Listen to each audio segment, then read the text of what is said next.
बिस्मिल्लाहिर्रहमानिर्रहीम नहमदुहु व नुसल्ली अला रसूलिहिल करीम अम्मा बाद। मुअज़्ज़ज़ नाज़रीन किराम, अस्सलामु अलैकुम व रहमतुल्लाहि व बरकातुहू। आप देख रहे हैं नू टीवी जद्दा और मैं हूं मोहम्मद आकिल। हमारे चैनल का फॉर्मेट ये है कि वॉइस मैसेज के जरिए सवाल पेश किए जाते हैं। हम यूट्यूब पर आपके मसाइल का हल, आपके सवालात के जवाबात लेकर हाजिर हो जाते हैं। आप भी अगर हमें अपना सवाल भेजना चाहते हो तो ये नंबर स्क्रीन पर डिस्प्ले कर दिया गया है, बराए करम उसे नोट फरमा लीजिए। बिस्मिल्लाह अल्हम्दुलिल्लाह वस्सलातु वस्सलामु अला रसूलिल्लाह व बाद। अहले बिदअत जो भी अफराद होते हैं उनके अंदर अगर कोई महासिन या खूबियाँ हैं तो उन्हें बरसरे आम बयान नहीं करना चाहिए। एक बिदअती इंसान चाहे उसमें 100 खूबियाँ हों, वो बरसरे आम बयान न की जाए, यही सलफ़ी मनहज है। क्योंकि सुनने वालों के दिलों में फिर बिदअत और अहले बिदअत के ताल्लुक से नरम गोशा पैदा होगा, मुदाहनत पैदा होगी। जैसा कि खादिम रिजवी के इंतकाल पर कुछ हलकों से तारीफी और तहसीनी कलिमात आ रहे हैं और ये नरम गोशा पैदा करने का जरिया है, जबकि हक़ ये है कि बिदअत और अहले बिदअत के बारे में हमारी फिक्र, हमारी सोच, अक़ीदा और हमारा रवैया दुरुस्तगी और सख्ती पर कायम। क्योंकि बिदअत शर्रुल उमूर व शर्रुल उमूर मुहदसातुहा, सबसे बदतरीन चीज़ वो है जो नई हो।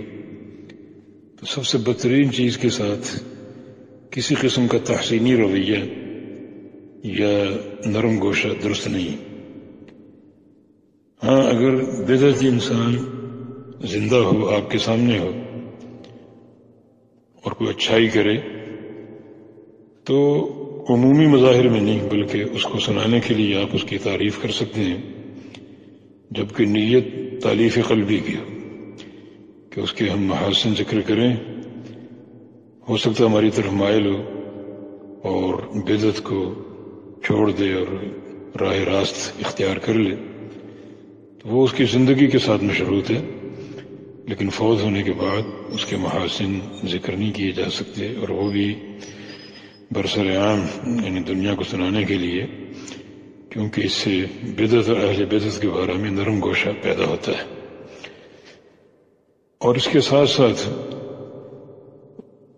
उसकी ज़ात के बारे में कोई जरह या किसी किस्म की जो है वो खराबी पर मबनी बात भी नहीं कहनी चाहिए। नबी इस्लाम की हदीस है कि ला तसब्बुल अम्वात फ़इन्नहुम अफ़ज़उ इला मा क़द्दमू, कि फौत शुदगान को बुरा भला मत कहो, उन्होंने जो आगे भेजा वो उन्होंने पा लिया। अगर खैर है तो अल्लाह ताला का मामला खैर के साथ होगा, शर है तो शर के साथ होगा। अगर वहां मामला खैर का हो और आप उसके शर बयान करने पर मुसिर हों तो ये अल्लाह ताला के साथ एक मुहादराई है, और अगर वहां मामला शर का हो और आप खैर बयान करने पर मुसिर हों तो ये भी अल्लाह ताला के साथ एक मुहादराई है। जब वो दुनिया छोड़ चुके, आगे पहुंच चुके, तो आगे का मामला कोई नहीं जानता, क्योंकि तौबा का दरवाज़ा उस वक्त तक खुला है जब तक जान हलक में न फंस जाए। तो हमें मालूम नहीं एक शख्स का वक्त मौत कैसा है और उसकी तौबा का मामला हुआ या नहीं हुआ। इसलिए हम ज़ात के हवाले से न तारीफ करें कि वो अहले बिदअत में से थे, और ना उसकी तहसीन करें कि वो अहले शिरक में से थे, और उसके साथ साथ उन पर जरह भी ना करें, क्योंकि उनका आखिरी मामला हम नहीं जानते। और फिर नबी रसूल ने मना किया है कि फौत शुदगान को बुरा भला मत कहो, वो जो उनका मामला है वो अल्लाह ताला के यहाँ पा चुके हैं, तो आपका बुरा भला कहना कोई उसका फ़ायदा नहीं है। अलबत्ता आखिरी बात यह है कि जो उनकी बिदअत और शिरक के मामलात थे उनकी भरपूर मजम्मत करें, और मजम्मत का रंग अमूमी हो, बिदअत का रद्द करें, शिरक का रद्द करें। तो ये एक मनहज सलफ़ सालिहीन का। अल्लाह रब्बुल इज़्ज़त हमें صحیح فہم کی توفیق دے.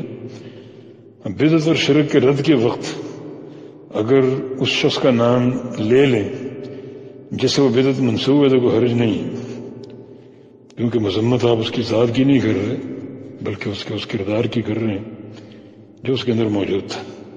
توبہ کی ہو یا نہ ہو، دونوں صورتوں میں اس کا نام لے کر اس کی بدعت کی آپ مذمت کر سکتے ہیں، کیونکہ یہ ذات پر جرح نہیں ہے بلکہ اس کے عقیدے پر، منہج پر، اس کے کاز پر جرح ہے جو کہ واجب ہے. واللہ تعالی اعلم. والسلام علیکم ورحمۃ اللہ وبرکاتہ. يا أيها الذين آمنوا اتقوا الله حق تقاته ولا تموتن إلا وأنتم مسلمون واعتصموا بحبل الله جميعا ولا تفرقوا ولتكن منكم أمة يدعون إلى الخير ويأمرون بالمعروف وينهون عن المنكر وأولئك هم المفلحون.